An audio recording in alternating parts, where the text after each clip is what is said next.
Iyo dusomye ijambo ryawe dusanga ibyanditsemo atari byo bigaragara mu buzima bwacu, nyamara wari wo mugabane wacu.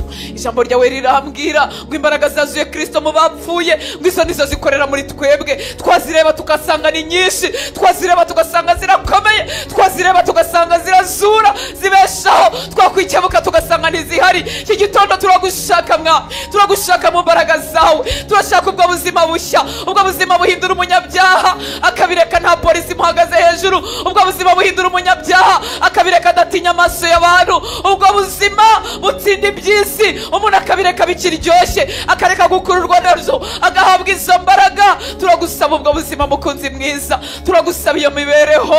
Dore wari waradusize kugira ngo tukugaragaze, ariko abaturanyi bacu ntibakumenye kuko ubuzima bwacu budasa nawe, abatubana abatwashakanye ntibakumenye kuko ubuzima bwacu budasa nawe. Ngwino uduhindure mukunzi mwiza, ngwino uduhindure, ngwino uduhindure. Abatubana mu miryango ntibakumenye kuko ubuzima bwacu bwanduye nk'uko ubwabo bwanduye, ariko iki gitondo waduhindura Kristo. Dore twarakwemereye, imitima yacu irakunyotewe, niyo mpamvu tuzindukira mu nzu yawe. Nta kindi dushaka, turashaka izo mbaraga kandi zirahari kandi ziraboneka. Hari abo zahinduye, natwe waduhindura mukunzi mwiza, watwuzuza izo mbaraga.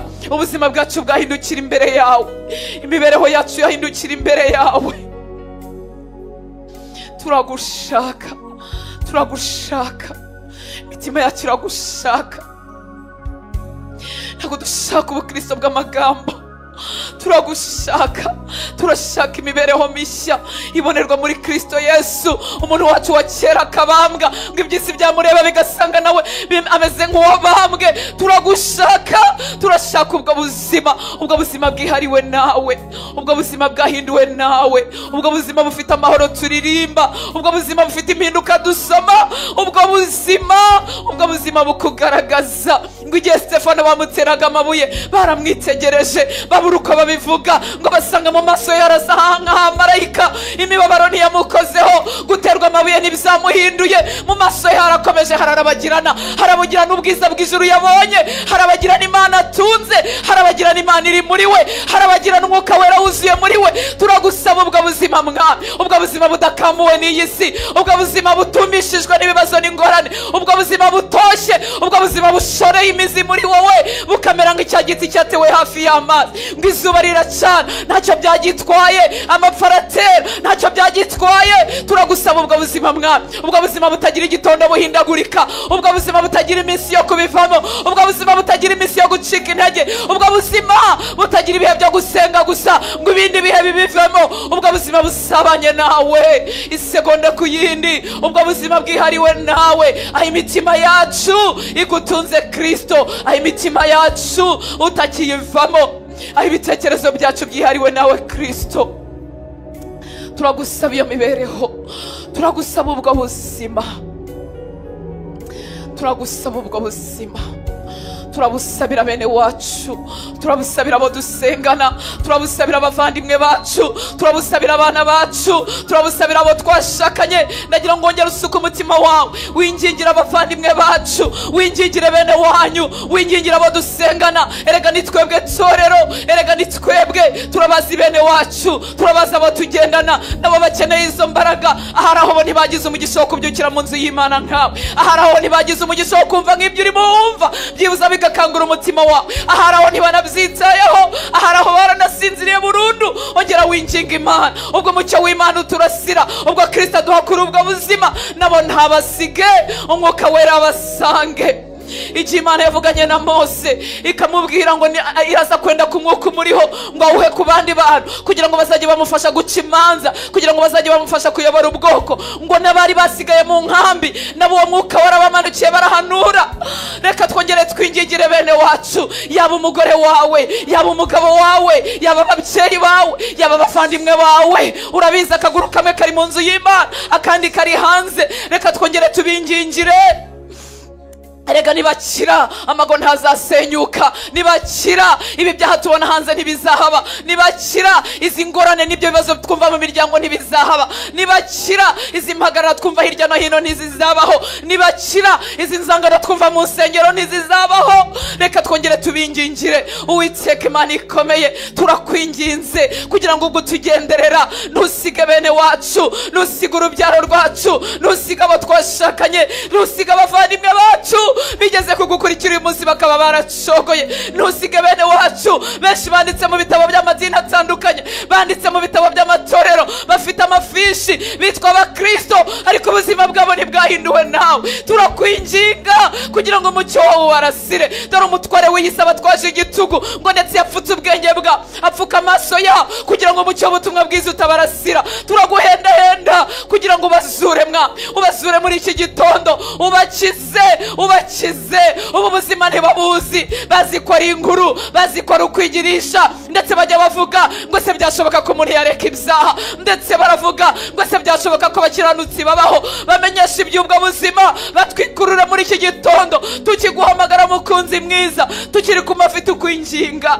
Hindura ubuzima bwabo, hindura ubuzima bw'abacu, hindura ubuzima bw'abahungu bacu n'abakobwa bacu, bonekera ubuzima bw'ababyeyi bacu, bonekera ubuzima bw'abavandimwe bacu bacogoye bagasubira inyuma bakava mu byizerwa. Kiza ubuzima bw'abagabo bacu, ubuzima bw'abagore bacu, dutabare mukunzi mwiza, dukirize itorero, kiza abahungu bawe n'abakobwa bawe, kiza abo dusengana, kiza abo turirimbana, kiza abo dufatanyije kuvuga ubutumwa bwiza. Tabara mukunzi mwiza, tabara, zura, beshaho. Erega nta jambo ryamukiza, nta magambo y'umuntu yamukiza, ariko ushobora gutanga ubwo buzima buzura, ubwo buzima bwahinduye Mariya Matarena, umugore wahoze ari indaya, ubwo buzima bwahinduye wa mugore mwahuye muri Yohana igice cya 4, wa wundi wari ufite abagabo benshi, wa wundi wari warananiwe n'ubuzima, ubwo buzima bwamuhinduye, ubwo buzima bwahinduye Petero agahinduka umunyembaraga, ubwo buzima bwahinduye Sawuli yitiranyaga iby'idini atazi kuri Masiya, igitondo kimukamwiyereka. Turashaka ubwo buzima buzana imibereho, turashaka ubwo buzima buhindura ibintu, ubutange muri bene wacu. Erega waduhaye isezerano, uratubwira ngo nitwizera gusa turakizanwa nabo mu rugo rwacu. Turakwinginga mukunzi mwiza, wabavuga mu mazina yabo bucece, urabaza bakubabaza, urabaza bubona ukabona nta bumana buhari, nyamara bitirirwa izina ry'Imana. Turabazi wabavuga mu mazina bucece, ukongera ukinginga Imana, ukamubwira ngo kora no kuri kanaka, ndetse ukabwira Imana ngo Mana ko wankijije, nanjye nari umuntu mubi, ndetse navuga nka Paulo ngo mu banyabyaha ninjye w'imbere. Imana yagushoboye ikagira ibyo igukiza, nabo yabakiza kubw'imbabazi zayo nyinshi, nabo yabakiza kubw'ubuntu bwayo butagira akagero. Ndakwinginga papa,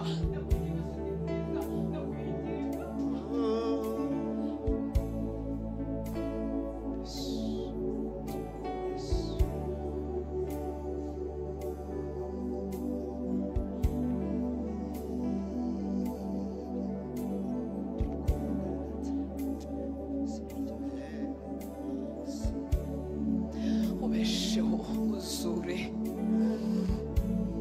ukize, ureme, ubasha no gukura no mu rupfu, ubasha gutanga imibereho mizima. Ijwi ryawe rikura no mu gituro, ijwi ryawe rihamagara n'uwabageze mu mva, ijwi ryawe ribeshaho ibyo twakiriyeho iteka, ijwi ryawe ribeshaho twitegereje tukavuga ngo nta byiringiro bigihari, ijwi ryawe ngo natwe twari dupfuye, ngo twari dupfuye tuzize ibicumuro byacu, waratuzuye, watubeshejeho. Ijwi ryawe ryazura bene wacu, ijwi ryawe ryazura urubyaro rwacu, ryazura abavandimwe bacu, ryazura bene wacu. Ijwi ryawe ryagarura umunezero w'agakiza mu bawutakaje, ijwi ryawe ryagarura uburyohe bw'uru rugendo. Ijwi ryawe ubuzima dushaka mwami, si ubwo kubyuka tukajya gusenga gusa kuko ari ku cyumweru. Ubuzima dushaka mwami si ubwo kugendana Bibiliya mu ntoki zitaraduhindukiye ubuzima. Ubuzima dushaka mwami si ubwo kubarizwa mu madini runaka no kwandika mu bitabo byabo. Ubuzima dushaka mwami si ubwo kuhimba indirimbo no kugira ibibwirizwa byinshi. Ubuzima dushaka ni ubuzima mwami bugukunda, ni ubuzima bukwiha kugera ku rwego umuntu yashobora no kugupfira. Ubuzima dushaka mwami nubwo twabonanye intwari zo kwizera zatubanjirije. Ubuzima dushaka mwami n'ubuvuga nk'uko Pawulo yavuze ngo uretse kuboha gusa ngo niteguye no gupfirayo. Ubuzima dushaka mwami ni buriya twabonanye ba Petero akavuga ngo nimumbambe nk'umwami wanjye. Ubuzima dushaka mwami ni ubuzima bufatika, ni ubuzima bwuzuweho nawe, ni ubuzima busa nawe, ni ubuzima bufite impinduka, ni ubuzima buryohewe n'urugendo rw'agakiza, ni ubuzima buhembuwe nawe, ni ubuzima bwazutse. Turakwinginga nshuti nziza, turakwinginga kugira ngo udukize.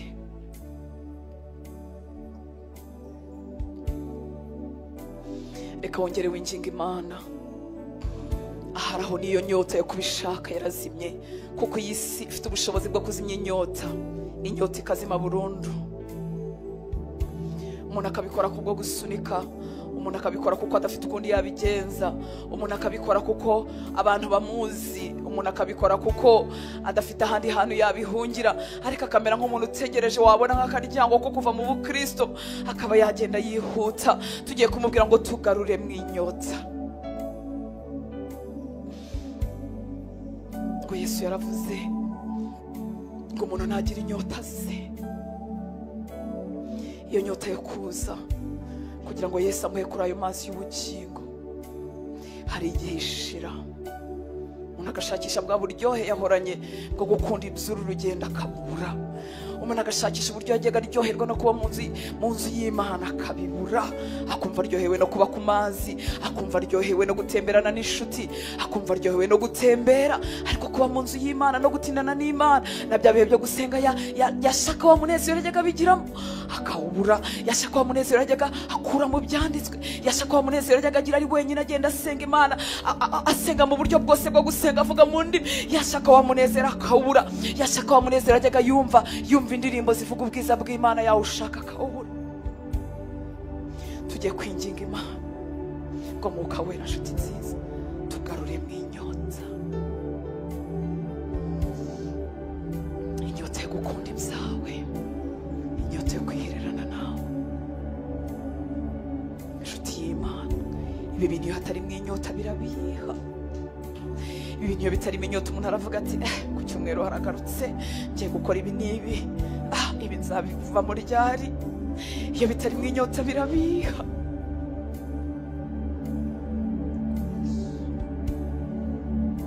Iyo bitarimo inyota umuntu atahira amagambo ya Hortense, agatahira indirimbo hari zaririmbwe na Ope, akabura mu Imana kandi Imana ihari. Bavuga ibyanditswe akavuga ati ibyo nibyo basomye n'ubushize. Yasoma Bibiliya akasanga ni igitabo nk'ibindi, akasanga ni isitori y'Abayuda, akavuga ati ibi bindeba mwiki. Ariko iyo Umwuka Wera yaje, iri jambo riduhindukira ubuzima. Bivuga kuri Aburahamu ukumva ni ibyawe, wasoma buri cyanditswe ukumva ni icyawe, ukumva kirimo imbaraga zo kugukiza. Reka tumusabe iyo nyota kandi tuyisabire bene wacu. Agahinda kubona abantu bakoreye Umwami uyu munsi baracogoye, bakavuga ngo n'ubundi ntacyo byari bivuze, bakavuga ngo n'ubundi abandi bazakomeza bavuge, bakavuga ngo abavuga ubutumwa ni benshi, nubwo ntaceceka bazatega amatwi kanaka. Ni agahinda kubona abantu baramatabaza muri generasiyo yacu uyu munsi basinye. Ni agahinda kandi kubikora umuntu adafite uko guhatwa n'iyo nyota mu mutima, bihinduka imvune, bihinduka ubugogo. Ariko Umwuka Wera yabizanye mu buzima, bihinduka umunezero. Umuntu abikora asiganwa, umuntu abikora nta mikrofone bamuhaye, umuntu abivuga aho bashaka kubyumva naho batabishaka, umuntu abikora nta gihembo ategereje, umuntu abikora nta shimwe ry'abantu. biduhindukira ibyo kurya. Abigishwa ba Yesu bavuye gushaka ibyo kurya muri Yohana 4 baravuze, Yesu yarababwiye, baribaje ngo se hari umuntu wamuzaniye ibyo kurya? Yesu aravuga ngo ibyo kurya byanjye no gukora ibyo wantumye ashaka no kurangiza umurimo we. Ubwo buzima turabushaka, aho kubana n'Imana bitubera nk'ibyo kurya, kurangiza umurimo yaduhaye bikaduhindukira ubuzima. Ubuzima buruta gutunga amafaranga, ubuzima buruta kugira amadiplome ndetse tukayashaka kugira ngo tuyakoreshe mu bwa, tukiga kugira ngo naho abize tuzabashe kuhavugira. Amafaranga agahinduka yo kumwamamaza ndetse naduha platform yo kuvugiraho umwami. Tugarure mu inyota Mwuka Wera, tugarure mu inyota ituma dukumbura ibihe byo kubana nawe, ituma tutajya gusenga kugira ngo batazatubaza ngo twaburiye he.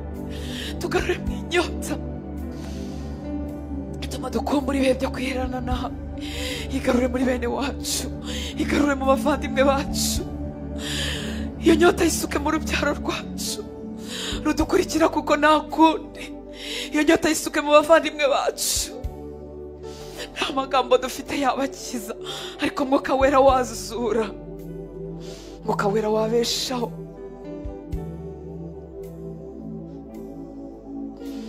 Turifuza ubwo buzima,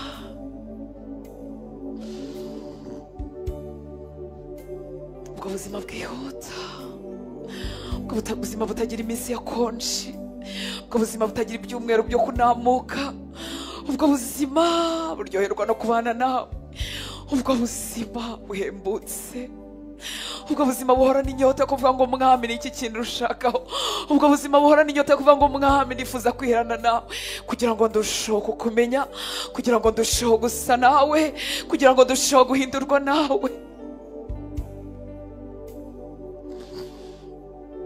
Turagushaka Mwuka Wera, twuzuza iyo nyota, turashaka guhura nawe by'ukuri. Uriya mugore amaze guhura nawe ntiwigeze umubwira ngo genda ubwira abo mu mujyi, abo mu mudugudu wawe. Guhura nawe byamuhindukiye imbaraga, guhura nawe byamumaze igisebo cy'ibyo yangije. Guhura nawe byamuhindukiye imbaraga zibwira abantu bose ngo nimuze mureba haraho uwo twahuye ko ari we Mesiya. Guhura nawe byatumye ajya kuvuga ataramenya kuvuga, guhura nawe byatumye ajya kukuvugira ataramenya n'ibyanditswe, guhura nawe byamukijije isoni, guhura nawe byamukijije ibyaha, guhura nawe byamumazemo imbaraga z'ububi yagendanaga nazo imyaka n'imyaka. Guhura nawe byazanye impinduka, guhura nawe byamumenyeshe ko abasenga data bakwiriye kumusengera mu mwuka no mu kuri, atari ikibazo cy'imisozi, atari ikibazo cy'idini runaka n'amazina y'idini, atari ikibazo cy'amasabato n'ibyumweru, atari ikibazo cy'imboneko z'ukwezi. Guhura nawe mwami, turagushaka, turashaka ubwo buzima, turashaka iyo mibereho. Ngwino dukize,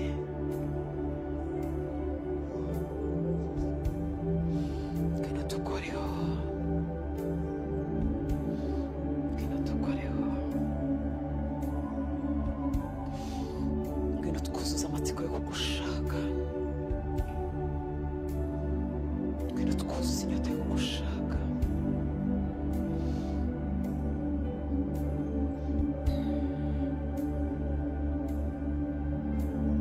Duhure nawe tudahuye n'idini, tugushake nk'uko Nikodemu yaje kugushaka nijoro. Yari amaze iminsi azi idini, yari amaze iminsi azi ibyanditswe, yari amaze iminsi azi amategeko ya Mose icyo avuga, yari amaze igihe. Ariko aje kukubaza ibyo kuvuka ubwa kabiri, aza kubwira ngo se byashoboka bite? Se nasubira mu nda ya mama nkavuka kandi ndi umugabo ukuze? Umusobanurira kuvuka ubwa kabiri cyane cyo. Sanga abagabo b'abanyacyubahiro bari muri twebwe, ubabwira ibyo kuvuka ubwa kabiri. Sanga bene wacu bari muri pozisiyo z'icyubahiro, batabasha kumva iby'urusaku rwacu, batabasha kumva impamvu tuvuga cyane. Ubasobanurira ibyo kuvuka ubwa kabiri, ubasobanurira iby'ubu buzima.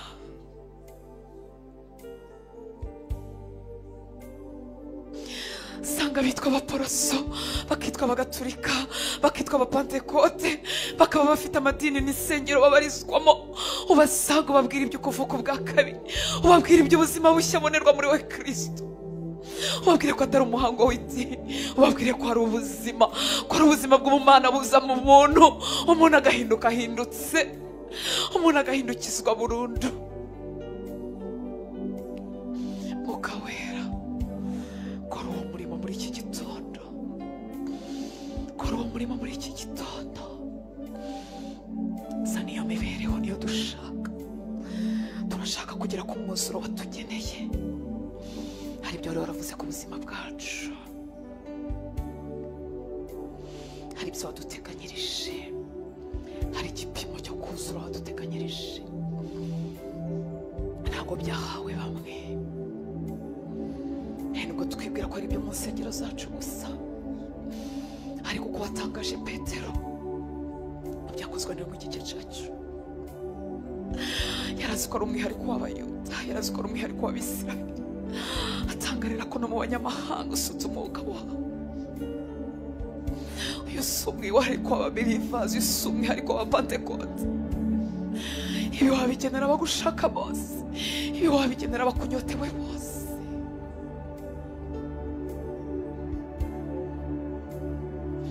Turagushaka, ngwino twiharire,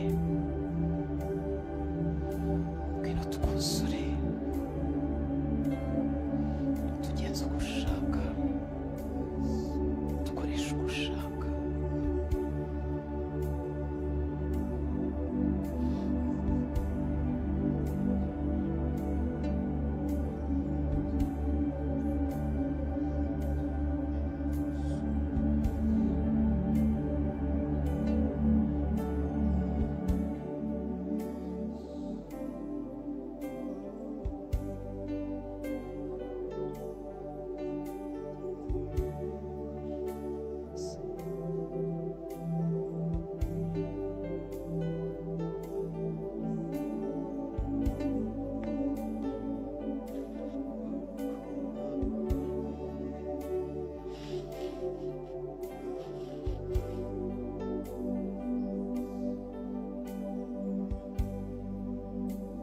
Wabami, tumushimira urukundo rwe rwinshi, tumushimira imbabazi ze zitagira akagero. Urukundo rwe rurusha imbaraga urupfu, urukundo rwe rurusha imbaraga ibikunaniza byose. Imana ibaha umugisha, reka twicare mu kubaho kw'Imana. Mwaramutse neza nshuti z'Imana, muri amahoro. Mwami Yesu abaha umugisha, abaririmbyi murakoze, Imana ibaha umugisha. Igitondo cyiza kuri twese. Imana ishimwe ko yagushoboje kuba mu nzu y'Imana. Imana ishimwe ko yakurinze muri iki cyumweru cyose. Uwiteka bihererwa icyubahiro. Ibiduhiga biba ari byinshi, byifuza kutunaniza nabyo biba bihari, ariko Imana ishimwe ko ihora iturwanirira. Haleluya. Abo twabanye muri iki cyumweru cy'amasengesho, Imana ishimwe ko yagushoboje. Twaravuga ngo twuzuzwe kugera ku kuzura kw'Imana, turifuza kugera ku gipimo data yatugeneye. Haleluya. Ese nawe niyo nyota y'umutima wawe? Ese wifuza gusa no kumera nkuko data yifuza kumera? Haleluya. Ese waruzi ko n'imbaraga zibigushoboza nazo twazihawe? Reka tuganire ku ijambo ry'Imana, niturangiza tukegera ameza y'umwami tujye kwigaburo ryera. Turabikora nkuko twabisezeranye mu buryo bwiza tutagira aho duhurira. Reka dusome ijambo ry'Imana. Uyu ni umunsi wacu wa nyuma w'aya masengesho y'iminsi 7, ariko si umunsi wawe wa nyuma wo gusenga. Haleluya. Impamvu tuba twagize bino bihe no kugira ngo twongere tuve mu biturangaza n'ibidufata, tugire umwanya wimbitse wo kubana n'Imana. Ariko ubundi data ntiyifuza ko wamusura mu minsi 7 gusa. Haleluya. Ntabwo yifuza ko mubana muri aya masaha makeya tumara mu nzu y'Imana. Yifuza ubuzima bwawe bwose. Ibyo bintu birashoboka, umuntu akabana n'Imana. Nanjye vuga ngo umunsi ku wundi, isegonda ku yindi. Haleluya. Umuntu arabyitoza akabimenyera, umutima we agahora atekereza ku Mana, umutima we agahora avugana n'Imana kandi ari mu izindi nshingano. Hari igihe umuntu yibwira ngo mfite akazi kenshi simbasha gusenga. Oya, wagasengeramo, wavugana n'Imana uri muhinga, wavugana n'Imana uri muteka. Ikindi si no kuvuga gusa, ahubwo n'ubuzima. Umuntu akagambira akavuga ati Mwuka Wera nshoboza kwishimirwa n'Imana umunsi ku wundi. Haleluya. Reka dusome ijambo ry'Imana. Turasoma mu rwandiko Pawulo yandikiye Abakolosayi ibice 2 umurongo wa 6 wa 7 tujye kwa 9 n'uwa 10. Gendaza kugenda mbagereranyiriza uko muri Bibiliya ijambo ry'Imana havuga. Bibiliya ya version y'ijambo ry'Imana, Bibiliya zose ni ijambo ry'Imana, ariko uko havuga biri mu Kinyarwanda gisobanutse kurutaho. Nasanze ari na byiza ko umuntu yagize amahirwe yo kugira version zitandukanye za Bibiliya, bituma urushaho gusobanukirwa iryo jambo kandi bituma utarimenyera. Hari ukuntu tuba twararimenyere dusa nk'abarifashe mu mutwe, ariko tutarumvise neza mu miziki iryo jambo ritubwira cyangwa ribwira ubuzima bwacu. Reka dusome mu rwandiko Pawulo yandikiye Abakolosayi igice cya 2 umurongo wa 6 n'uwa 7. Reka mbere muri Bibiliya yera ko ariho mumenyere, haravuga ngo nuko rero nkuko mwakiriye Kristo Yesu umwami wacu aba ariko mugendera muri we. Kuko mwakiriye Kristo Yesu umwami wacu aba ariko mugendera muri we. Muri Bibiliya ijambo ry'Imana akavuga ngo nuko rero nkuko mwakiriye Kristo Yesu akababera nyagasani muba ariko mugumya gutera imbere muri we. Tugumya kugira gute? Gutera imbere muri we. Bibiliya yera iravuga ngo dukomeze tugendere muri we, dukomeze kugendera muri we. Bibiliya ijambo ry'Imana ikatubwira ngo dutere imbere muri we, bikanyumvisha yuko hari mu inzego dushobora kongera tukigira imbere. Nacyo turimo dusaba Imana, nicyo turimo dusengera ngo data atwuzuze kugera ku kuzura kw'Imana. Hari ikindi gipimo cyo kuzura, hari urundi rugero twageranaho n'umwuka w'Imana. Muba ariko mugumya gutera imbere muri we. Ibi birabwirwa bande? Abizeye Kristo nk'umwami n'umukiza ubugingo bwabo. Haleluya. Nuko rero nkuko mwakiriye Kristo Yesu akababera nyagasani muba ariko mugumya gutera imbere muri we. Ku murongo wa 7 hakavuga ngo mushoreye imizi muri we kandi mwubatswe muri we, mukomejwe no kwizera nkuko mwigishijwe, mufite ishimwe ryinshi risesekaye. Bibiliya ijambo ry'Imana rivuga ngo mushore imizi muri we, ubugingo bwanyu bwubake kuri we. Mushore imizi muri we, ubugingo bwanyu bwubakwe kuri we, mukomeye ku byo twemera. Haleluya. Hari umuntu ushaka gukomera ku byo twemera, utabifashe gupfa gufata gusa ukabikomeraho. Ngiye gukoresha ijambo sinzi niba rikwiriye, ukabintagondwa mu mwami. Haleluya. Mukomeye ku byo twemera. Hari igihe umuntu atabikomeraho bikamucika, akabifataho rimwe na rimwe, bikaba bitamuhindukiye ubuzima. Ariko kukuzura turimo dusaba Imana ni ukugira ngo tubikomeremo. Mukomeye ku byo twemera, ukabikomeraho. Urabizi ikintu ukomeyeho nta muntu ushobora kugikwambura, sibyo nshuti z'Imana? Urakigundiriye n'imbaraga zawe zose, urakigundiriye n'ubushake bwawe bwose. Uku kuzura turimo dusaba Imana ngo ni ukugira ngo dukomere ku byo twemera. Haleluya. Uzasanga imvugo zivuga ngo ariko murakabya gusenga, murakabya namwe kuvuga Yesu, murakabya namwe. Hari n'umuntu avuga ati ntugakabye gukiranuka, reka ahubwo nta naho turagera. Haleluya. Dukomeye ku byo twemera nkuko twabyigishijwe, byose mubikore mushimira Imana bisesuye. Umurongo wa 9 muri Bibiliya yera ukavuga ngo nyamara muri we niho hari kuzura k'ubumana kose mu buryo bw'umubiri. Nyamara muri we niho hari kuzura k'ubumana kose mu buryo bw'umubiri. 10 akavuga ngo kandi mwuzuriye muri we ari we mutwe ubutware bwose n'ubushobozi bwose. Reka dusubiremo 9 n'10. Nyamara muri we niho hari kuzura k'ubumana kose mu buryo bw'umubiri, kandi mwuzuriye muri we ari we mutwe w'ubutware bwose n'ubushobozi bwose. Ndagira ngo wumve neza aya magambo muri Bibiliya ijambo ry'Imana 9 n'10 ngo erega ibyuzuye mu Mana byose biba muri Kristo wabaye umuntu. Haleluya. Ese ndavugana n'abantu bakiriye Kristo? Yego. Kuzura kugera ku mwuzuro w'Imana rero birashoboka, kuko uwo twakiriye ubumana bwose bwuzuye muri we. Erega ibyuzuye mu Mana byose biba muri Kristo wabaye umuntu. 10 akavuga ngo namwe muruzuye. Haleluya. Kuko mumufite natwe tugize gute? Turuzuye kuko tumufite. Ese ufite Kristo? Haleluya. Urumva ko wuzuye? Abafite Kristo turuzuye. Hari igihe ibintu biba biri mu muntu ariko bitari manifesta, bitaragaragazwa, ariko bihari. Haleluya. Uyu mwuzuzo turimo dusaba Imana kugira ngo Imana itwuzuze kugera ku kuzura kw'Imana twarabihawe.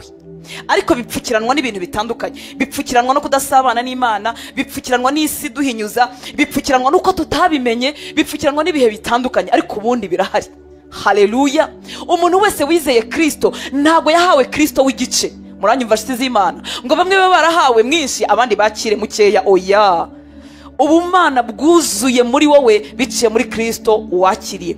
Ngo rega ibyuzuye mu Mana byose biba muri Kristo wabaye umuntu. Namwe muruzuye.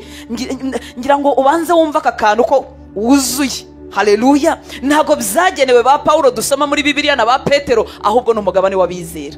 Muranyumva nshuti z'Imana, namwe muruzuye kuko mugize gute? Mu mufite. Iki twuzuza si ikindi nuko tumufite. Haleluya. Namwe muruzuye kuko mumufite, we ugenga ibinyabutware n'ibinyabushobozi byose. Impamvu dusaba Imana kugira ngo itwuzuze kugera ku kuzura kw'Imana nuko dufite n'itangiriro. Itangiriro ni Kristo twakiriye. Haleluya. Tukagira umwuka w'Imana wamanutse muri twebwe igihe twizeraga Kristo, kugira ngo ukingurire Imana umutima wawe ukizwe. Suko ari wumvise amagambo meza, hari umurimo Mwuka Wera yakoze muri wowe, akwemeza iby'icyaha, ibyo gukiranuka, iby'amateka, agira ibintu ashyira mu mutima wawe, uravuga ngo Mwami ndakwemeye.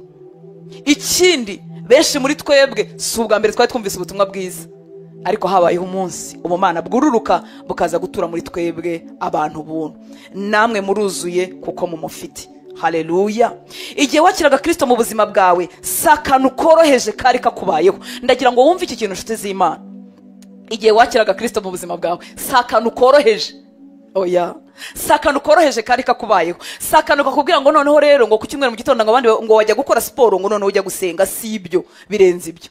Si ibintu byakubwiye ngo noneho uvuye mu itorero rimwe ngo ugiye mu rindi, uvuye mu idini ryitwa irya kera ugiye mu rindi. Oya, twakiriye ubuzima bw'Imana muri twebwe. Twakiriye impinduka y'igitangaza tutabasha kuvuga. Twakuwe mu rupfu twakira ubuzima bw'Imana. Haleluya. Ubumana bwose bwaje muri wowe. Ayiwe, cyangwa Mwuka Wera akabikumvisha.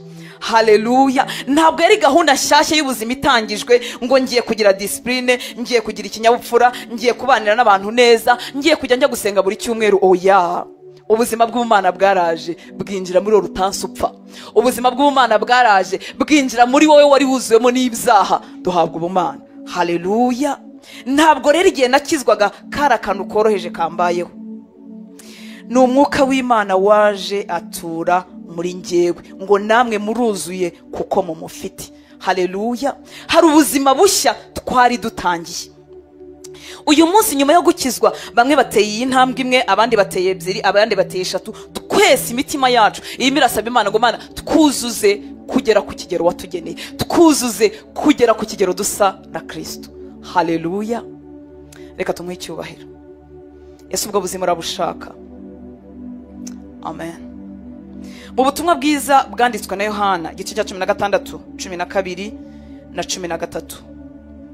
Ubutumwa bwiza bwanditswe na Yohana 12 igice cya 16 sore murongo wa 12 tugeze kuri 13. Igihe twakiraga Kristo, ubumana bwaje muri twe. Umwuka Wera yatangiye gukorera muri twebwe. Hari umurimo watangiye urimo ukomeza. Icyo turimo dusengera, icyo turimo dusaba Imana, nuko uwo murimo watangiye muri twebwe warushaho kugwirira muri twebwe. Nuko Umwuka Wera twakiriye cyagiye yarushaho kutwuzura. Ese urabyifuza? Se hari abantu babishaka hemwe cyangwa turyohewe naho turi? Tunejejwe naho tugereye? Imana ishimwe ko tubishaka. Haleluya. Yohana 16, 12 kugeza kuri 13. Yesu areba abagabo bagendanaga nawe, areba abigishwa be, arababwira ngo ndacyafite ibyo kubabwira byinshi, ariko ntimubasha kubyihanganira. Uko kuzura ubumana muri twebwe biba bike, niko ibya Kristo tutabasha kubyihanganira. Muranyumva nshuti z'Imana? Haleluya. Niko ibya Kristo bitugusha, niko ibya Kristo twumva bidashoboka, niko iby'ubu buzima bushya tuba twumva ari inkuru n'amagambo. Uko Yesu yahindukira abigishwa bakababwira ngo ndacyafite ibyo kubabwira byinshi, ariko ubu ntimubasha kubyihanganira. Kubera iki? Kuko Umwuka Wera yari ataraza. Haleluya. Uko ubumana bwuzura muri twebwe, uko Umwuka w'Imana agwirira muri twebwe, niko ibya Kristo tubasha kubyumva, niko tubasha kubishobora, niko tubasha kubyihanganira, niko bituryohera, niko biduhindukira ubuzima. Haleluya. Niko tubasha gutsinda iby'isi, niko tubasha gutsinda iby'icyaha. ngo ndacyafite ibyo kubabwira byinshi ariko ubu ntimubasha kubyihanganira. Ngo ariko uwo mwuka w'ukuri naza azabayobora mu kuri kose, kuko atazavuga kubwe ahubwo ibyo azumva nibyo azavuga, kandi azababwira ibyenda kubaho. Hari ikintu Yesu yari yizeye ko nigikoreka mu buzima bw'abigishwa be, bya bintu batabashaga kumva noneho bazabasha kubyumva, kwa kuri batabashaga kwakira noneho bazakwakira, za mbaraga zo guhamya, za mbaraga zo kutabivamo, bya bindi batari bafite Kristo yabashakiraga, umwuka w'ukuri naza noneho bazabihabwa. Haleluya. Suko batari barabanye na Kristo, ariko hari ikintu cyaburaga, hari umwuka w'ukuri baburaga. Yesu arababwira ngo nimuhumure, ibyo mfite kubabwira ni byinshi, uyu munsi ntibasha kubyihanganira, ntimwanabishobora. Niyo mpamvu murwanira umukuru ninde, niyo mpamvu Petero ushobora kunyihakana, niyo mpamvu mukanya wavugirwamo n'Imana, mukanya ukavugirwamo na Satani, niyo mpamvu wabivangavanga. Uko niko turi. Ariko arababwira ngo nimuhumure, ntacyo bitwaye, hari ikintu nizeye data azakora. Haleluya. Umwuka w'ukuri naza azabayobora mu kuri kose. Uwo niwe dushaka ko yuzura ubuzima bwacu. Nta kintu byatumarira kubarirwa mu itorero ry'inkotanyi, nta kintu byatumarira kwandika mu bitabo by'amatorero tubarizwamo, oya. Ariko mwuka w'ukuri naza azatuyobora mu kuri kose, tuzaba tutakiyobagurika, tuzaba tutagifite intege nkeya, abantu bazaturebaho babone Kristo muri twebwe. Ese uramushaka uwo mwuka w'ukuri ko yakuzurira muri wowe? Kuba twaramuhawe wa munsi twakizwaga ntago bihagije. Niyo mpamvu wabyutse mu gitondo kimeze nk'uko wari umeze, niyo mpamvu wakomeje gukora intege nkeya nk'uko wari uzifite, niyo mpamvu wakomeje kugwa mu byaha no kunanirwa nk'uko wari umeze. Ariko nagwirira muri twebwe, azatuyobora mu kuri kose. Haleluya. Ibitari iby'ukuri byose ntago biva kuri we. Iyo mwuka w'ukuri yaje, ibintu byose bitari iby'ukuri bitangira kuva mu buzima bwacu. Ari nta muntu wadushinje, ari nta muntu bitubwiye, tudategereje umuntu wo kutwibutsa. Uko mwuka w'ukuri agwirira muri twebwe, iby'ibinyoma, ibyanduye, ibipfuye nabi biva ku buzima bwacu. Ndakwinginze nshuti y'Imana, reka gusenga kw'imitima yacu, reka kwinginga kw'imitima yacu kubuko nguko, tumubwire ngo mwuka w'ukuri we gwirira muri twebwe. Haleluya. Ibitari ukuri byose bizava mu ngeso zanjye, bizava mu magambo yanjye, bizava mu mitekerereze yanjye, bizava mu mutima wanjye. Nzahabwa imbaraga zo kurushaho gusa nawe Kristo. Haleluya. Ikindi uyu mwuka w'ukuri Yesu yarimo kubabwira ngo naza azabayobora mu kuri kose, ntabwo azabatungira agatoki ngo ukuri ngukuriya ngo uri mu gusange. Mu nyumve neza nshuti z'Imana, unyoboje ukambaza ngo kuri gare ni hehe, nagutungira agatoki nkakubwira ngo uce hariya uzamuke gatoya, kuri gare ni hariya haruguru. Ntabwo nkubera imbaraga zikugeza kuri gare. Niyo ugeze imbere gatoya ukayoba, biba ari ibyawe. Njyewe umuntu ndakuyobora, ariko si ngendana nawe muri uru rugendo. Uyu mwuka w'ukuri yaje uzatuyobora mu kuri kose, ntabwo adutungira agatoki, agendana natwe, atugerezayo, atubera imbaraga zitubesha mu kuri. Oh haleluya. Yuzura mu buzima bwacu, iby'intege nkeya bikagenda bituvaho, tugahabwa imbaraga zo gutura mu kuri.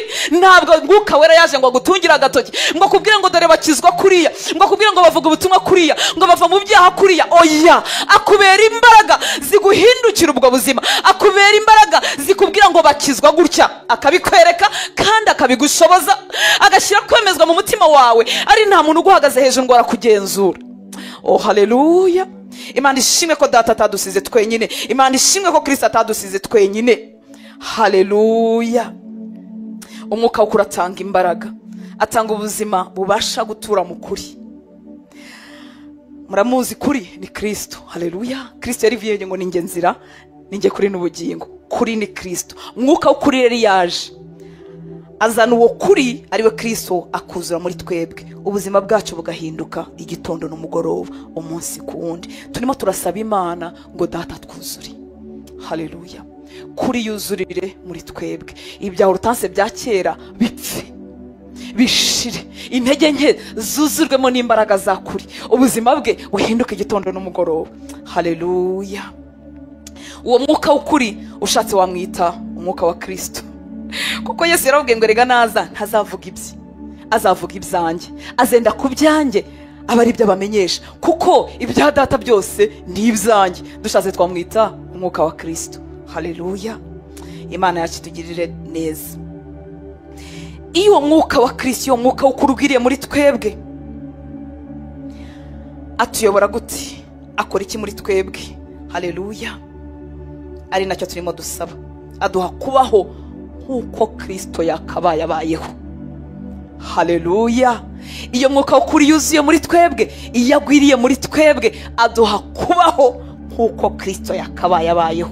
Mbese mu rugo rwanjye hakaba uyu mubyeyi witwa Hortense nk'uko Kristo yakabaye abayeho. Ntabwo yari umugore, ntiyaba umugore, ariko ubuzima bwe bukagaragarira muri njyewe, bukagaragarira muri wowe. Haleluya. Ese aramutse ari we uri hano uyu munsi, yakabaye abayeho gute? Kumuvuga ntabwo twabishobora nk'uko bingana, ariko twavugaho bikeya. Haleluya. Aramutse ari Yesu uhari muri wowe uyu munsi, yakabaye afite imbaraga zitsinda iby'isi. Icyo ni icyambere. Haleluya.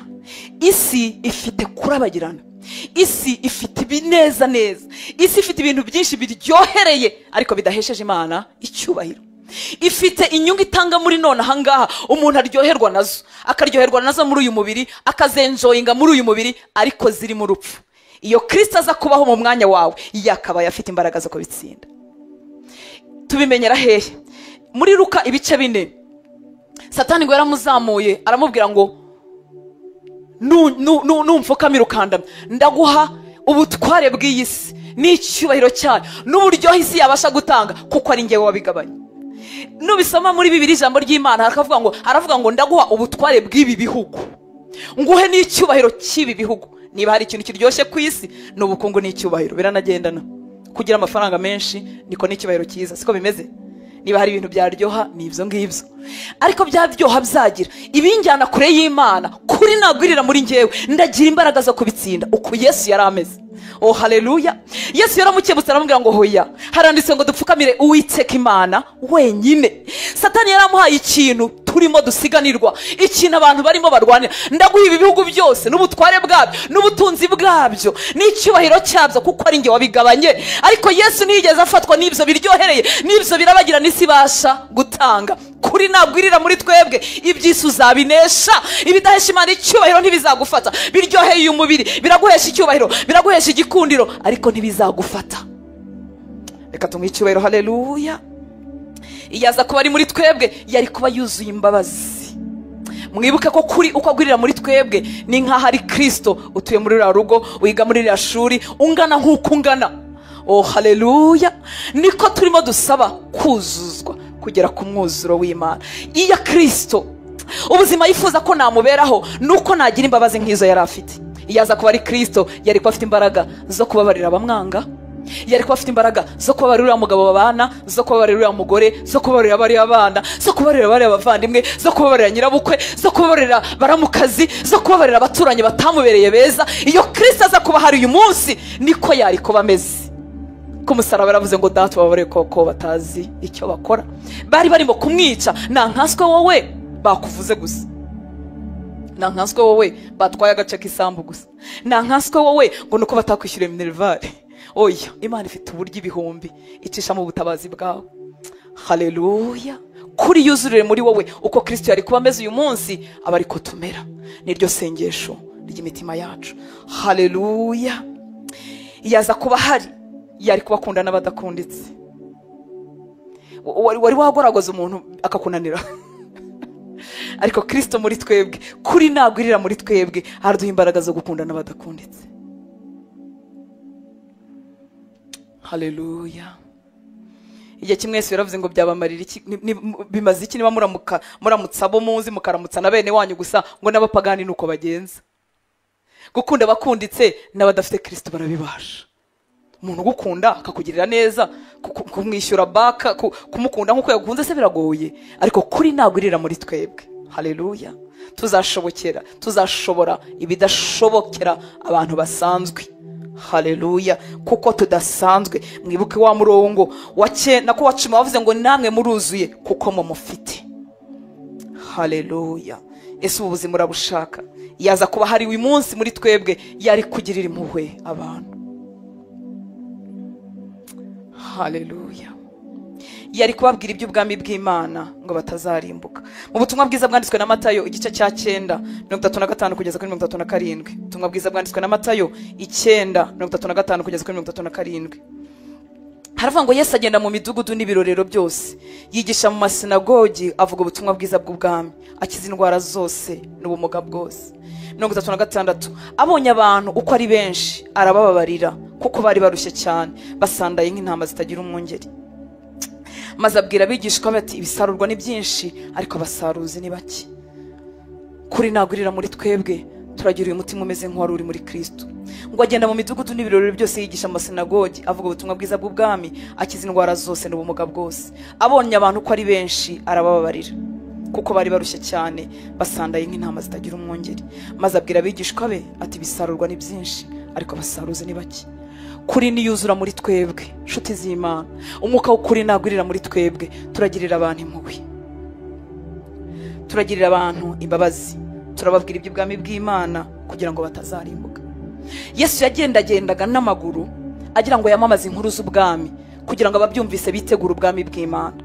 Muranyumva nshuti z'Imana, igihe yabonye ikivunge kimukurikiye ntabwo yanezerewe nk'uko abavuga butumwa b'uyu munsi bashobora kunezerwa ngo ngiye followinga n'abantu benshi, ngiye mfite church irimo abantu benshi, ngiye nkurikirwa n'abantu benshi. Ahubwo yarababonye abagirira impuhwe ngo asanga bameze nk'intama zitagira umwungeri, ngo kandi asanga bararushye cyane. Bene wacu batarakizwa bararushye cyane, harimo n'abakijijwe nabo barushye cyane. Nitugira uyu mutima w'impuhwe turabingingira, ari nta kindi dushaka, turababwira ubutumwa bwiza atari kugira ngo tumenyekane cyangwa twamamare, turabiterwa n'umutima w'impuhwe. Haleluya. Ngo abitegereje asanga bararushye, asanga baruhijwe n'ibibazo, asanga bafite agahinda, asanga barapfuye. Arabareba aravuga ngo dore ibisarurwa ni byinshi ariko abasaruzi ni bakeya. Mwuka w'ukuri nagurira muri twebwe turagirira impuhwe abarimbuka. Nshuti z'Imana, ubu buzima tuvuga n'ubw'ukuri. Hari abantu bazarimbuka, hari n'abantu bazabana n'Imana mu ijuru. Urimo urabikoraho iki? Ese niba utazi no kuvuga ntuzi no gusenga? Ese niba utazi no kuvuga ntuzi no gutumira umuntu? Uretse ko tuzi no kuvuga, nta bumuga bwo kutavuga dufite. Nshuti z'Imana, umwuka w'ukuri nagurire muri twebwe atwuzuza impuhwe nk'izari muri Kristo Yesu. Haleluya. Abonye abo bantu benshi ntabwo yababonyemo sikse, ntabwo yababonyemo amaturo, ntabwo yababonyemo ko yagize impact, ntabwo yababonyemo ko yagize influence, ntabwo yababonyemo kwamamara. Yabonye imitima irushye, abona imitima yihebye, agira agahinda, aravuga ngo dore ukuntu ari benshi, dore ukuntu barushye, bameze nk'abatagira kiyobora, bameze nk'intama zitagira umwungeri.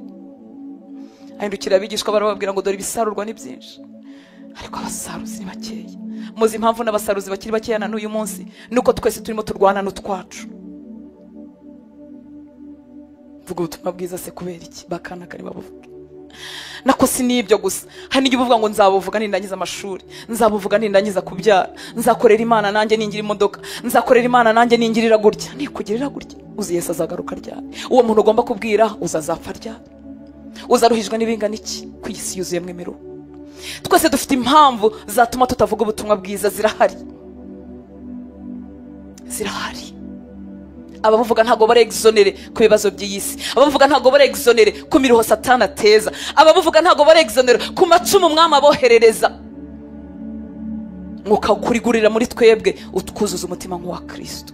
Dushobora no kuvuga ubutumwa tutavuze n'amagambo, byibuze ukirinda ukavuga ngo reka ndinde ubuzima bwanjye ejo hatazagira umuntu ugwa mugwishije. Mwibuke ijambo ry'Imana avuga ngo ni ishyano kuba gwisha abatoye mu bwami, ngo ibyababera byiza nuko babazirika urusyo ku ijosi bakabana agapfa mu nyanja. Iyo upfa guhutaza umuntu ugapfa guhirika umuntu, ubwirwa n'iki ko haraho atari we Kristo yari gukoresha kugira ngo uwo muntu akizwe?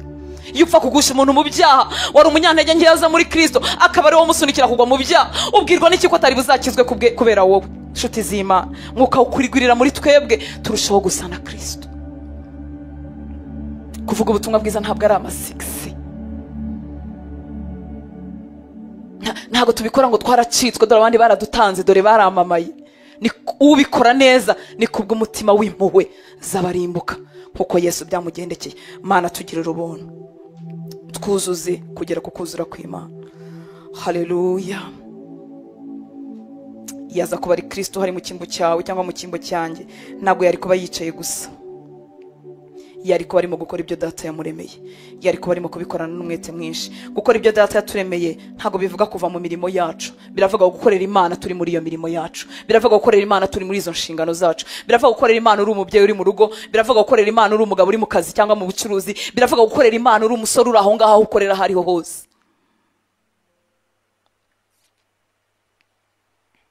Mwuka ukurigurira muri twebwe utwuzuza uyu mwete.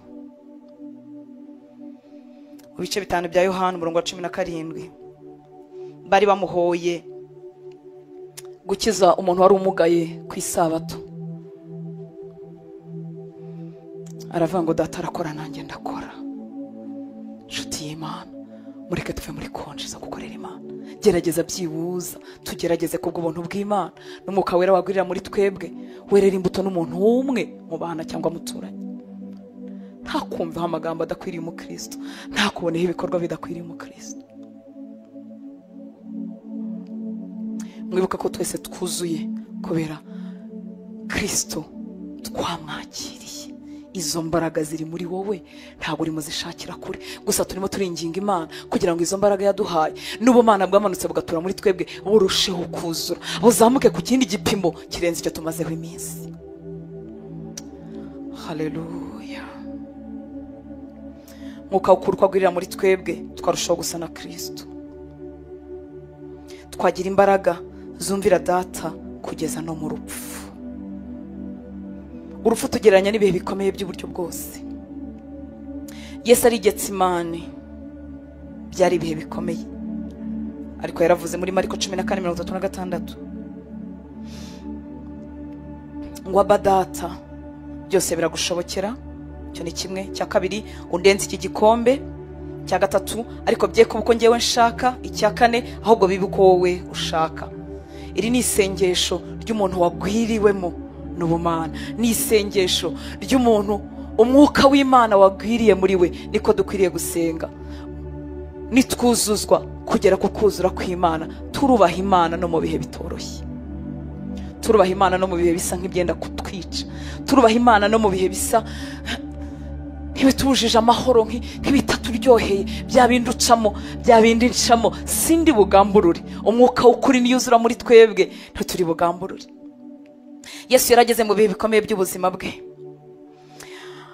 aravuga ngo aba data byose biragushobokera. Niki twumva aho ngaho? Azi kose, azi ko Imana ye ishobora byose. Aha si hahandi umuntu avuga ngo Mana ibikoko byarakunaniye. Murabizera igihe umuntu asenga Imana kubwo ikintu cyatinze akajya abwira Imana ngo Mana ibikoko byarakunaniye. Oya, ntibyamunaniye. Uko umwuka wera yuzura muri twebwe turushaho kumenya Imana. Yabwiye se ngo data ndabizi ko ushobora byose. Kuba ndi Getsemani, kuba narwaje, kuba umugore yanze gukizwa, kuba umugabo yanze gukizwa, ndabizi ko ushobora byose. Kuba ntarava muri ubu bukene, kuba ntarasubizwa, kuba ryasezerano maze iminsi gusaba ritaraza, ndacyabizi ko ushobora byose. Haleluya. Ndabizi ko ushobora byose. Ikindi, ntabwo yarekeho gusenga. Hari umuntu uvuga ngo ubushake bwa data buzakorwa uko bizaba byose, akarekeraho gusenga. Oya, Yesu ntiyarekeho gusenga, yamubwiye ngo niba bishoboka undenze iki gikombe. Haleluya. Kumenya ko ubushake bwa data bukwiriye gukorwa ntibivuga ngo ndarekeraho kwingingira ibyo ngomba kwingingira, ntibivuga ngo ndarekeraho kumusaba ibyo ngomba kumusaba. Ndetse yaratubwiye ngo nidusabe tuzabona, dushake, dukomange turakingurirwa. Haleluya. Niba bishoboka undenze iki gikombe. Yasenze, ntabwo yabyihoreye, ntabwo ari uguterera iyo. Agerekaho ikindi kintu kigaragaza umuntu wuzuye kugera ku mwuzuro w'Imana. Aravuga ngo bye kuba uko ngeweho nshaka. Nshuti y'Imana, aya si amagambo y'amaryoshano Kristo arimo abwira se. Haleluya. Uzajya usenga ibiri mu mutima wawe. Sinkubwira ngo uzajya uryoshya Imana. Hari igihe biba ku munwa gusa ariko bitari mu mutima. Ibyo tumaze iminsi dusaba Imana n'ubuzima bwamwe imbere, n'ubuzima buri mu mutima, ntabwo ari amagambo. Ntabwo ari amagambo badutoje ngo ujye gusenga Imana ngo banza gushima, ngo hanyuma ugakurikiza nako ngo banza gushima, ugakurikiza kwiyogesha amaraso Yesu, ugahamagara umwuka wera, ukamubwira ngo Mana ushimwe kuko waremye ijuru n'isi, kandi nta shimwe riri mu mutima wawe. Oya, ni data. Tumubwira nkuko twiyumva. Ariko icyo dusaba Imana nuko twakuzura kugera ku mwuzuro w'Imana. Kugeza iki gihe mwene ubu buzima Yesu arimo avuga buduhindukira ubuzima. Haleluya. Umutima we w'ukuri wageze ahantu avuga ngo data bye kuba uko nshaka ahubwo bibe uko ushaka, byamubereye ubuzima.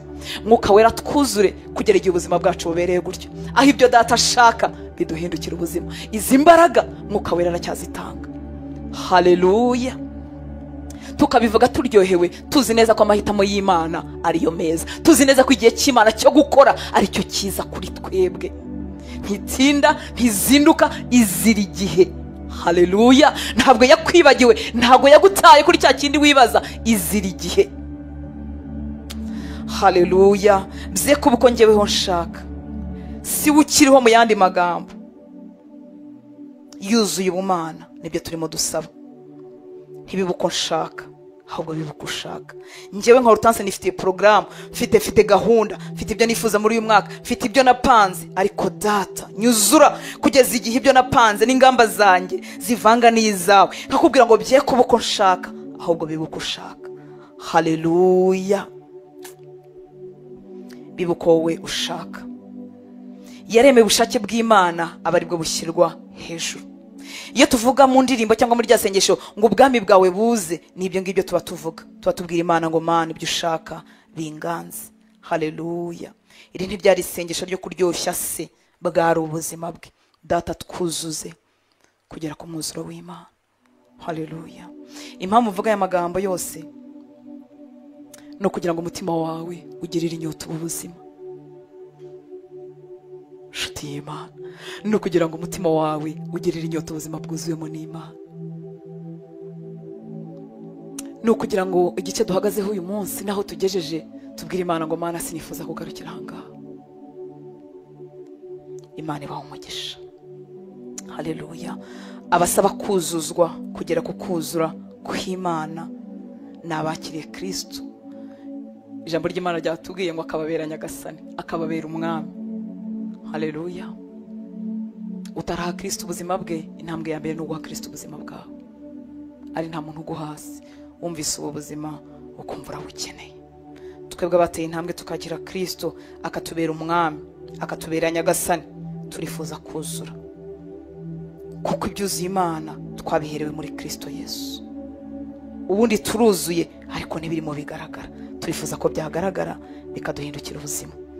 Imana ibaha umugisha. Aya masengesho gusigire inyota idashira, inyota idashira yo kurushaho gusa na Kristo umunsi ku wundi. haleluya. Tugiye kwegera ameza y'umwami.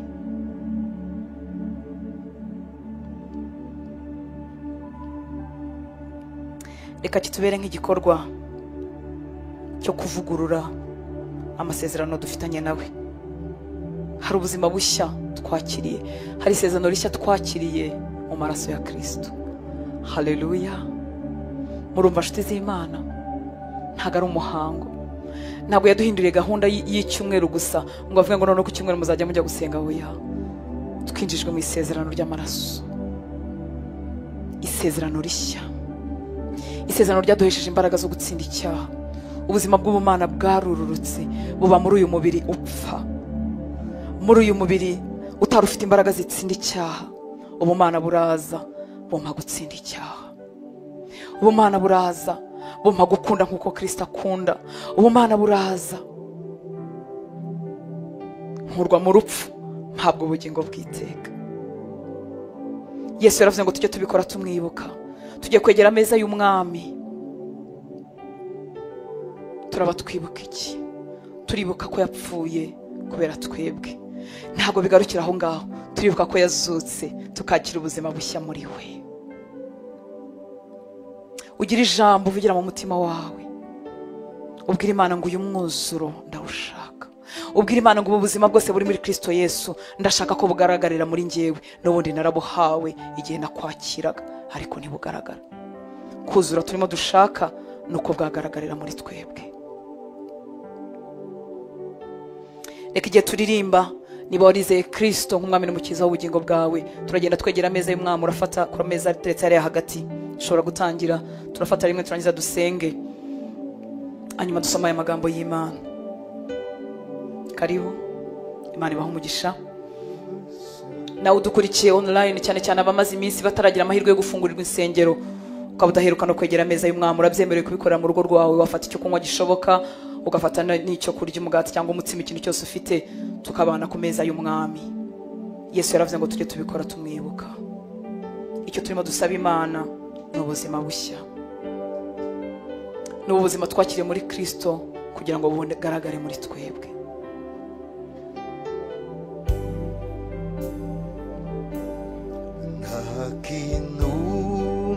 Nakinumvise no kwirata nta n'ikindi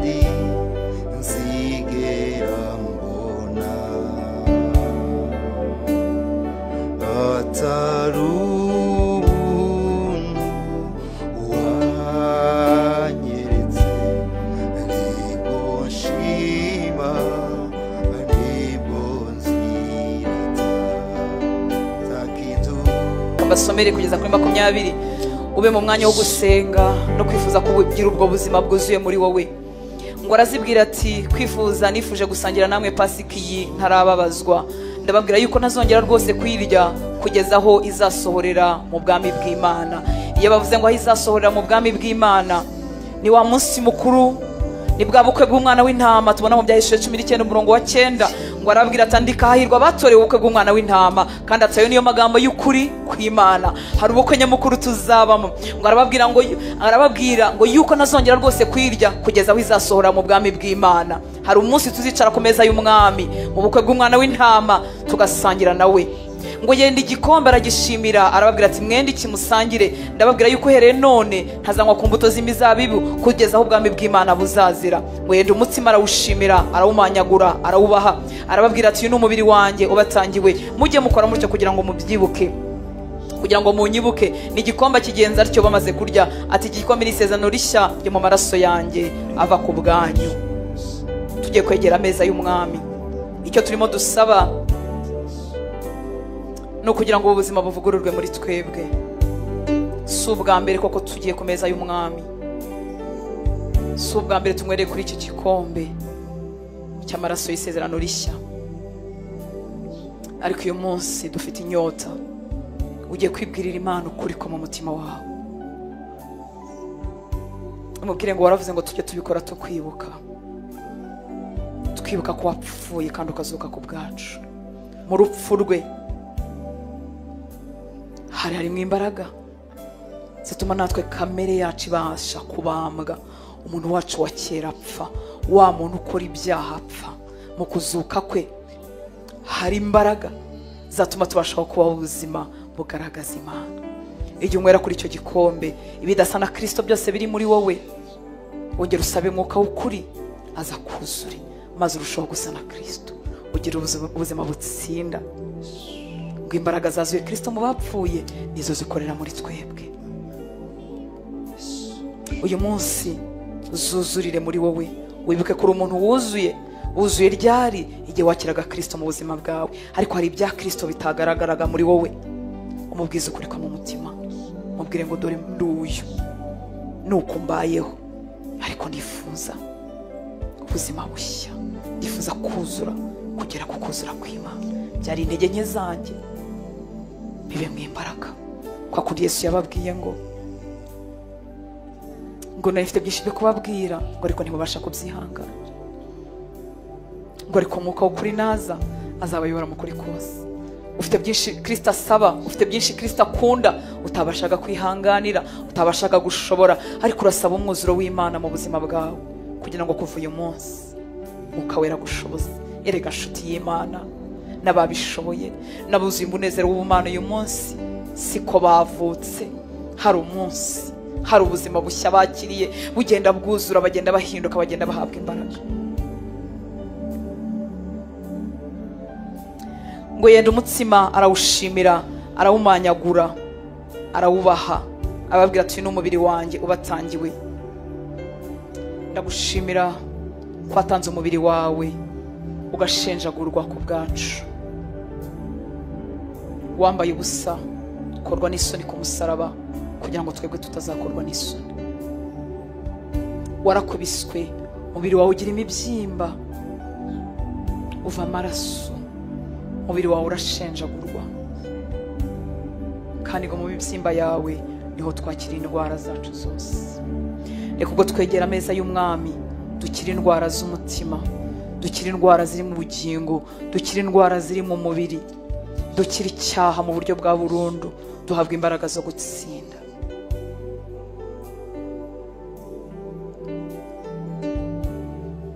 Tugarutse kuvugurura isezerano dufitanye nawe, tuje kwakira uyu mwuzuro n'izi mbaraga. Waravuze ngo tujye tubikora tukwibuka, turibuka ko wapfuye, ariko turibuka ko urupfu rutaguheranye. Za mbaraga zagukuye mu bapfuye, reka uyu munsi zigaragarire muri twebwe. Tuba abantu batsinda, tuba abantu banesha, tuba abantu basa nawe, tuba abantu bakora ibyo ushaka, tuba abantu bakora nkawe. Iminsi twongeye, ibi iminsi yo kukugendera, ibi iminsi yo kukugaragaza.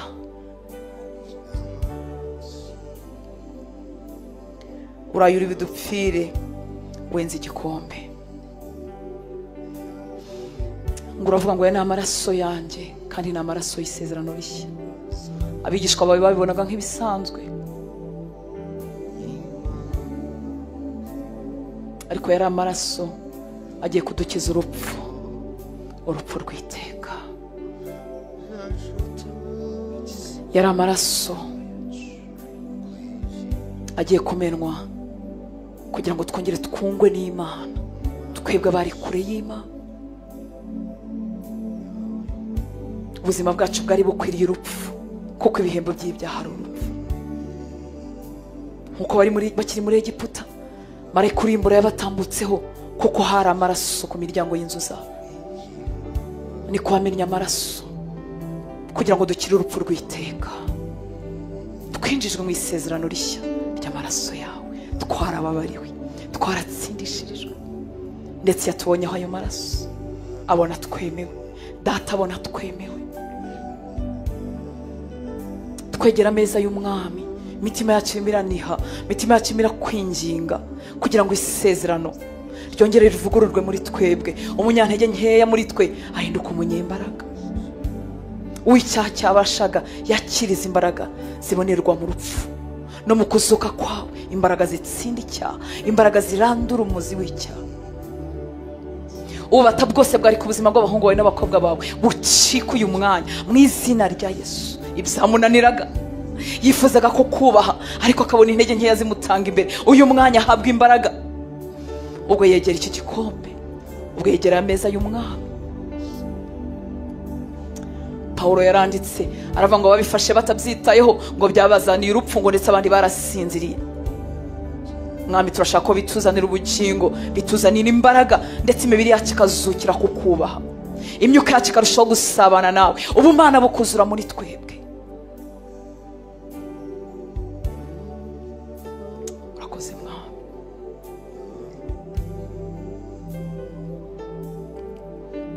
Ushobora kurya, ushobora kunywa, ubwira Imana ibiri mu mutima wawe.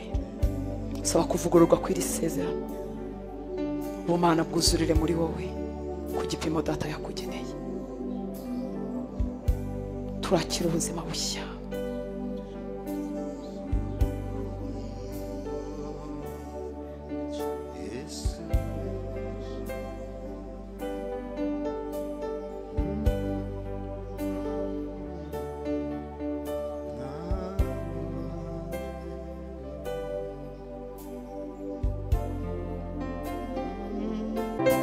Ushobora guhaguruka, agakombe wagasiga aho ngaho uri. Abakozi b'Imana baza kudufasha kwanturura. Ongera umushimire urukundo agukunda, ongera umushimire imbabazi ze, ongera umushimire ubuntu bwe bwinshi.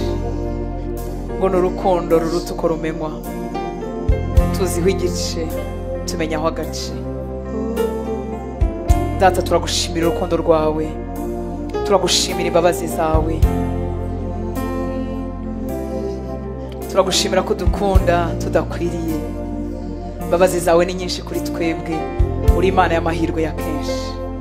Ijambo ryawe rirambwira ngo iyo umuntu ari muri Kristo Yesu aba abaye icyaremwe gishya, ibya kera biba bishize, ngo dore byose biba bihindutse kuba bishya.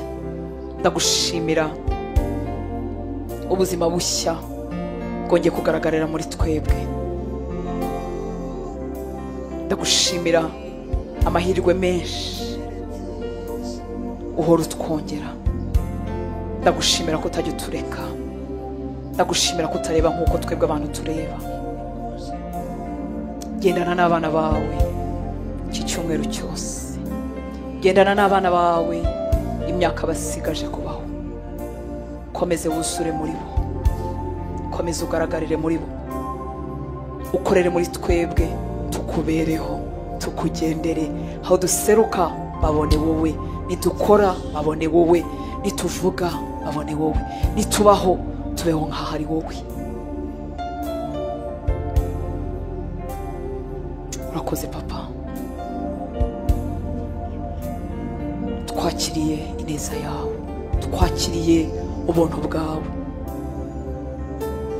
twakiriye izo mbaraga zo gushorera imizi mu rukundo, twakiriye ubwo buzima butari amagambo, twakiriye iyo mibereho mishya ibonekera muri wowe gusa Kristo Yesu, twakiriye uko kuzura, twakiriye izo mpinduka, twakiriye uko kubibasha ibyo tutabashaga nyamara aribyo biguhesha icyubahiro, twakiriye ubushake bwawe, ubwami bwawe nibuganze muri twebwe, nibuganze aho turi, nibuganze aho dukorera, nibuganze mu byemezo byacu, nibuganze mu buzima bwacu bwa buri munsi. Urakoze papa. Nongeye kuvuga umugisha ku buzima bw'abana bawe, ndavuga umugisha ku gihugu cy'u Rwanda, ndavuga umugisha ku itorero ryawe hirya no hino mu isi, ko bagutegereza. Nibagirirwe neza, nibongere bakubone, bakumve, bakubone muri bo, bakubone ugendana nabo, ubuzima bwabo buhembuke mu buryo bwa burundu, bave mu bwiza binjira mu bundi, buzuzwe umunsi ku wundi, buzuzwe umwaka ku wundi, mu minsi yose bageneye yo kubaho, baba amahoro, barame, bakora ibyo bageneye gukora byose. Imigisha yose ibonerwa muri Kristo Yesu ibo mugabane wabo muri none, bitegura kuzaza mu bukwe bw'umwana w'intama, bitegura kuzarira ku meza y'umwami, ariya Kristo yavuze ngo sinzongera kurya ku mbuto z'umuzabibu keretse uriya munsi. Urakoze papa. Abakoze imirimo itandukanye mu nzu yawe bahabwa umugisha, abagukorera bahabwa umugisha, bagirirwe neza, ab'imitima yongeye kukunyoterwa ubakomeze utazasubira inyuma. Urakoze data, ushime ko wadushoboje kuba muri uyu mwanya, ushime ko wabanye natwe iki cyumweru cyose n'indi minsi yose dusigaje tugera no ku isi, uyobore intambwe zacu, icyubahiro cyose nikikugarukire, ni mu izina rya Yesu dusenze, amen. Imana ibahe umugisha, Imana ibagire neza, turapeperana hanyuma dutahana amahoro ya Kristo.